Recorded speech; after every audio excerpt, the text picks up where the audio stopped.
What is going on, everybody? Wally here with a M60 weapon review slash gameplay video, and in today's gameplay I'm going to show you a little bit about what I think of the M60 and what I think of support guns in general. This was a viewer request weapon, so I figured I'd get around to it. I just finished finals for school, so I have the entire next semester off, and then most likely I'm going to be transferring out to Cal State Northridge within next fall. So I've got about spring semester off, can't do anything. Probably going to continue working on the channel, the stream. I'll be working again, most likely be teaching swim lessons again, so I don't know how much I'm going to be able to play. Probably still a substantial amount.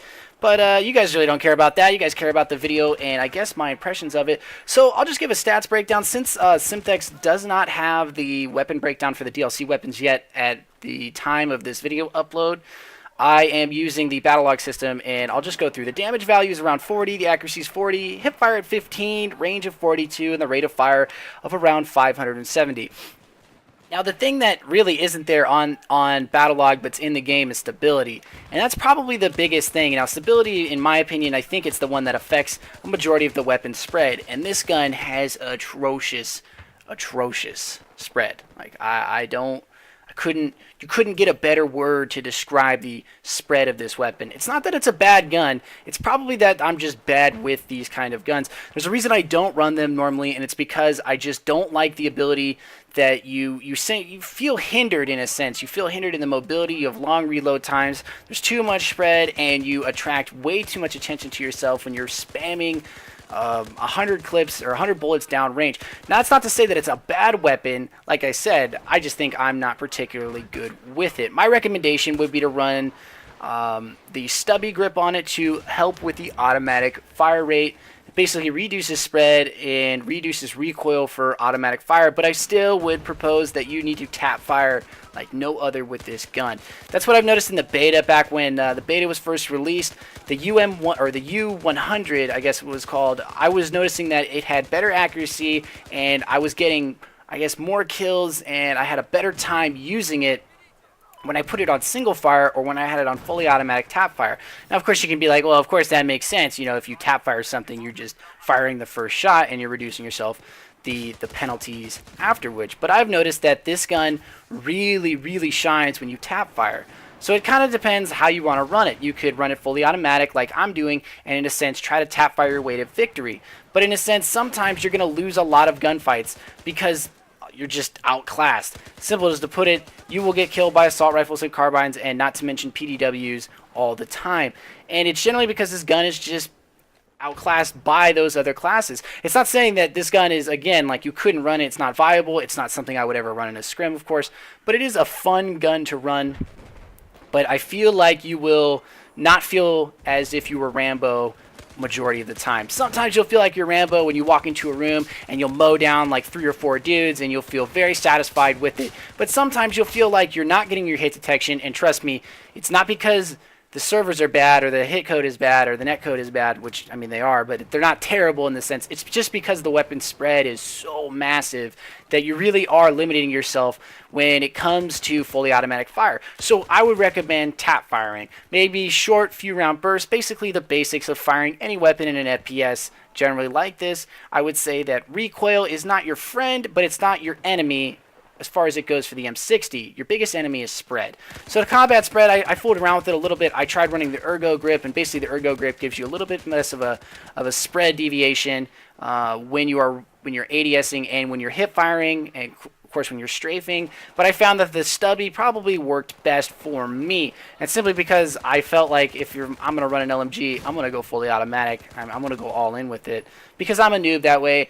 And I really enjoy sometimes when you get the ability to just do that, just mow down individuals and they have no chance.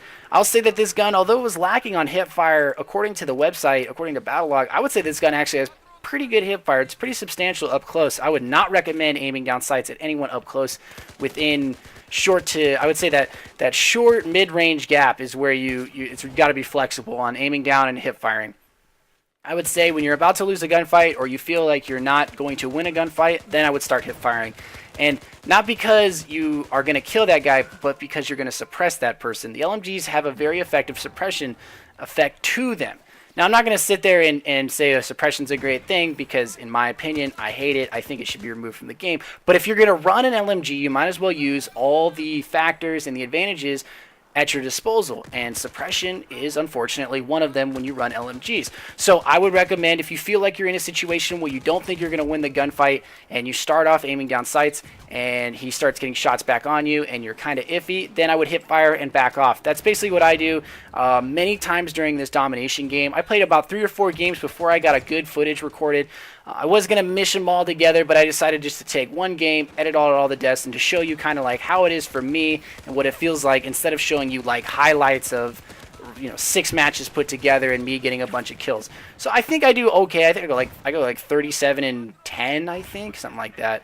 I do get pooped on quite often, and it was kind of a frustration for me. And there's a reason I don't run LMGs, and I would say that the main reason is the fact that you're hindering yourself when it comes to mobility. The LMGs are very, very lacking when it comes to their ability to adapt to different situations. Not like a carbine or assault rifle where you're good at any distance, and all you really need is in a sense good awareness, good positioning to win a majority of your gunfights. The LMG, you need more than that. You don't just need good positioning and good awareness. You need a little bit of luck. You need to tap fire. You need to take into account to recoil positions. You need to take into account to suppression, all of these things. I would not recommend running this gun at all in a big setting. Maybe on a map like Locker or Metro you can get away with it, but on a large vehicle map, this is not, in my opinion, the gun you want to run as far as support goes. Now, I haven't delved into it too much on what gun support should run, but I always think that your best bet is to run the all kits. And I'm not saying DMRs or shotguns, I'm saying carbines. That's pretty much what I run 90% of the time when I'm ever playing recon or support. And I'll be honest with you, I don't play either of these classes at all. I don't even have all the unlocks for support yet, and I've put 200 hours into this game.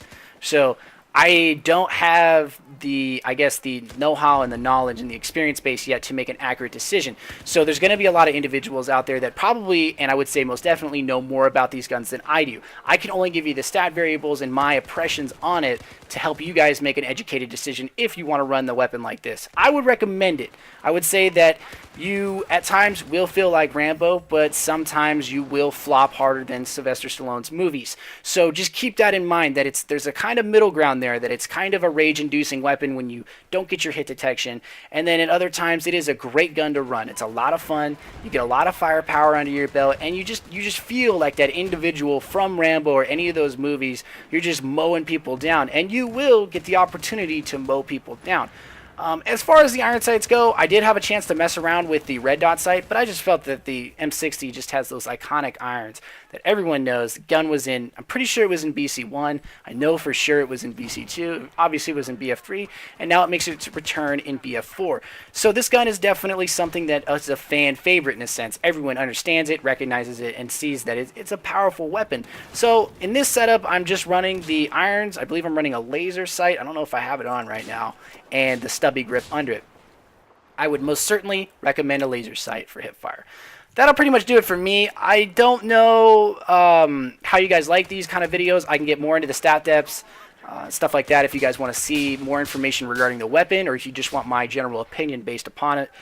Let me know in the comments or on Twitter or whatever. And also, I need more weapon requests from you guys. Give me a weapon. I'm down to run it. I enjoy doing these kind of videos. It puts me out of my own comfort zone, and I enjoy it very much. I hope you guys enjoyed this. And as always, I really appreciate all you guys watching. That will do it for me. Peace.